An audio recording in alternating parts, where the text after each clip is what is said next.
Hey everyone, I'm Keisha Charmaine and I'm back, and in this video I'll be talking about 5 things I wish I knew before starting my lock journey 15 years ago. Yes, it's been 15 years. And speaking of 15 years, I am releasing More Than a Hair Journey 2, the 15th Lockiversary edition. This is a book I'm really proud of. It is a follow-up to my first book, More Than a Hair Journey, The Black Woman's Guide to Self-Love and Lock Maintenance. It is a revised and updated version with brand new chapters, brand new perspectives. We're going over life and love, self-love, relationships, family, friends, growth, purpose, business. My lock journey was truly a catalyst to my life beginning, for real. And I talk all about it in my new book, More Than a Hair Journey 2, the 15th Lockiversary edition, which launches on September 7th. Be sure to look in my description and my pinned comment for more details. If I've supported you along your lock journey, I hope that you grab a copy for yourself and a copy for the locked ladies in your life. So, what I wish I knew. Number 1, I wish I knew I'd get tired of styling once my locks hit a certain length. Once my locks got beyond my bra strap and inching towards my waist, I got sick of styling. I didn't really want to do much. I didn't really want to experiment much. And if it wasn't for my platform, I probably would be even more simple with my hair. Now, I'll throw in some curls every now and then. I have some perm rod curls in. And I'll do rope twists for the summer. And every other style I do is pretty basic. Ponytails, buns, head wraps. That's really my lane. I like to wear my hair down. But when my hair was shorter, it was easier to experiment. So for all of you who have shorter locks and you're all like, I can't wait until my locks reach a certain length, keep in mind it's going to be a lot harder to style, which was the biggest deterrent for me, which is why ultimately I'm really simple with my hair. It just gets really difficult to style. It gets really difficult to be creative. Some of you may have different experience with your long locks. Maybe you like to play them up all the time. No, I don't. And that sort of leads into number 2. I wish I knew that the longer I have my locks, the more tender-headed I'll become. So that's also one of the reasons why I don't like to style them so much. I get really tender-headed now. And I probably first noticed the tender-headed creeping in when I was about 3 years in. And then it just progressively got more and more intense. Let me know. Leave me a comment below. Are you more tender-headed now that you have locks? And I had to really think about it and look back to my old hairstyles. While I did have a relaxer for a really long time, during my relaxed period, I did get box braids sometimes. I got micro braids even. And even prior to relaxing, I do remember getting braids often. And at most, I would get a headache that same day that I got my braids done, but then the next day I'd be perfectly fine. You know, I might even pop an Advil. I remember the last time I got micros on my relaxed hair. That was my first transition style when I was growing out my relaxer. I got micro braids, and boy, I needed that headache. But the next day I was fine. Now, when I get my lock styled, say I'm modeling, and even the most gentle of the hairstylists who do my hair, for instance, Jennifer Lord is so gentle. Oh, and Ms. Ladylocks, so gentle. Kefele, so gentle. These are gentle hairstylists, but yet, so while they're doing my hair, it's not painful. It doesn't hurt while they're doing it, but it will hurt that night or the next morning if I try to keep that style in. And that sucks for me, because some of those styles that they've done on me, I wish I would have been able to keep them in longer so that I could, you know, have some fun with it outside of whatever modeling gig I was working on. So that's something else I wish I knew. The third thing that I wish I knew before starting my locks was that maintaining color would be difficult. I had no idea that I would struggle to keep a certain hair color. Granted, I understand the science behind red dye. Red dye has larger molecules, so in general, regardless if you have locks or not, red is a color that's going to fade faster than most other colors.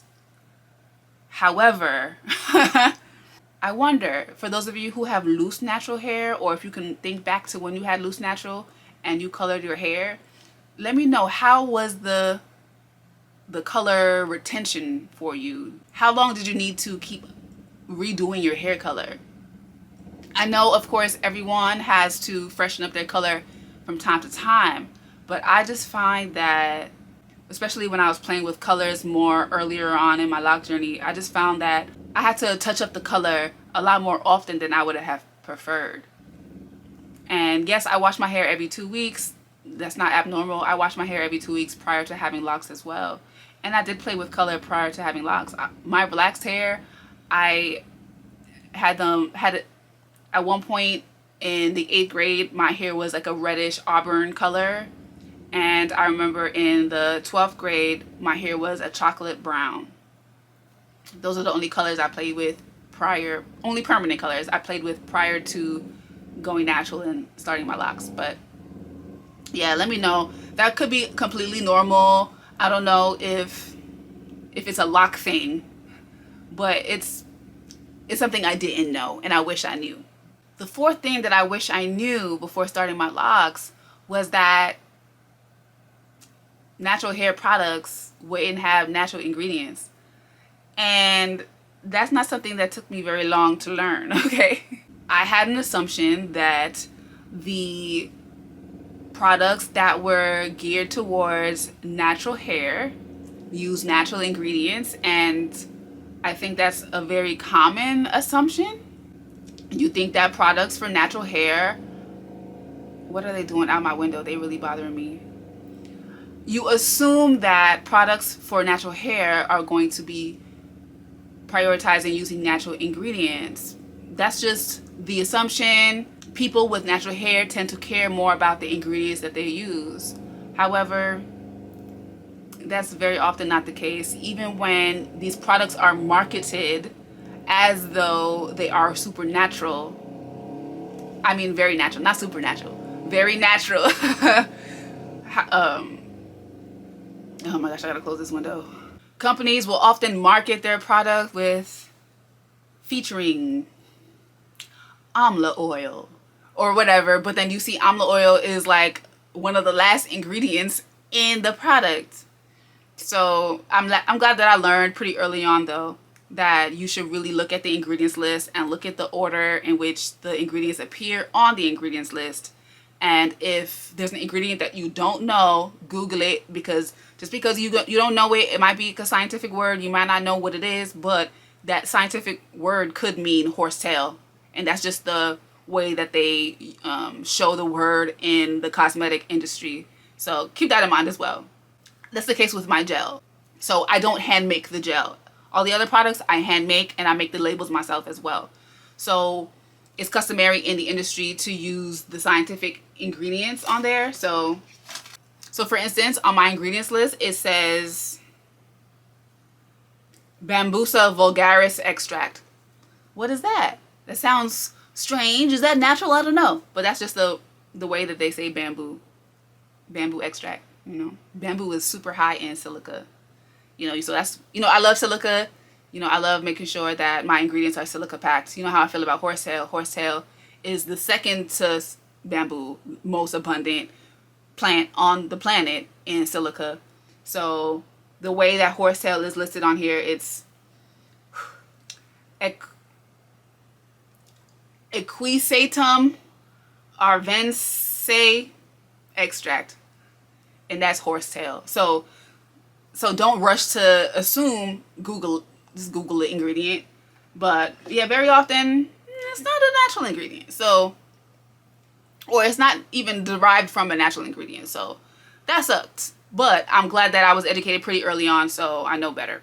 So again, if you're shopping for my products, the gel is the one product that might be a little confusing, but I do have the breakdown of each ingredient on my product listing on KeishaCharmaine.com, because I know that that's a concern for a lot of us. So I did my due diligence for you. And as for the rest of my products, the ingredients are written in plain English: grapeseed oil, sweet almond oil, avocado oil, sunflower oil, horsetail leaves, rosemary oil, tea tree oil, lavender oil, peppermint oil. For instance, the rosewater moisturizer, organic rosewater hydrosol, distilled water, aloe vera juice, vegetable glycerin, horsetail extract. Head over to KeishaCharmaine.com, link down below, and shop your Love, Light, and Locks products today. And check out our reviews. We have raving reviews. I love our customers. And last but not least, I wish I knew that it is okay, it is safe to trim your locks. Now, the reason why I say this is because when we're starting off with our lock journeys, we do have a goal length in mind. Not everyone, but a lot of us have length goals. And we look at each retwist and acknowledge how much growth we see from our last retwist, and we hold on to each centimeter of growth, and we just want our hair to be as long as possible, right? And there comes a point where maybe you experience some color damage, maybe you experience some heat damage, maybe you weren't moisturizing your ends as well as you could have been, maybe your hair is getting damaged from rubber bands. Whatever the reason for some thinning that may occur at your ends, you just want to hold on to that length. No, I do not want to lose that inch of lock. And I'm going to start putting knots on there. I'm going to get some thread and sew it. I'm going to get a crochet needle and make it work. I'm going to hold on to that piece of hair that wants to fall off. And when you really think about it, what's the big deal with trimming off a piece of hair that makes your hair look less healthy than it is? Get rid of it, trim it, it's okay. I understand that some belief systems are against putting scissors to your hair at all. I'm not sure how their beliefs are when it comes to maybe ripping that strand off. For instance, Rastafarians don't believe in cutting their hair, but I don't know if they are okay with you just ripping it off. Is it the blade? Is it the scissors that's the issue, or is it just getting rid of the hair at all? Is that the issue? I'm not sure. If anybody is familiar with the Rastafarian faith and knows what I'm talking about, please leave me a comment below and let me know. However, I'm not a Rastafarian. I started my lock journey to help me to discover me as a spiritual being, as a Black woman, wanting to embrace who I am naturally, wanting to define beauty on my own terms and not listen to the standards of beauty that are imposed upon us in the Western world. I just wanted to be me in that way, and it is very freeing to trim your locks. It is very freeing. So I do wish that I knew that early on. Girl, it is okay. You don't need to do all the shenanigans to try to keep that little piece of hair that wants to fall off. Because at the end of the day, if that piece of hair wanted to fall off, it's going to fall off. You might be slowing down the process with the knots and the sewing and the crochet needles, but if it wants to come off, it's gonna come off. It will. So that is it. Those are 5 things that I wish I knew when starting off my locks. Let me know if any of these resonated with you. Are there any things that you wish you knew before you started your locks? And leave me a comment down below. And be sure to be on the lookout for my new book, More Than a Hair Journey 2, the 15th Lockiversary edition. I was actually celebrating my 15th Lockiversary today. Granted, yes, I'm late. My 15th Lockiversary was actually in May, but I wanted to wait until I finished my book, and my book is finished and it is available September 7th. All right, now Thank you so much for watching. Love, light, and locks.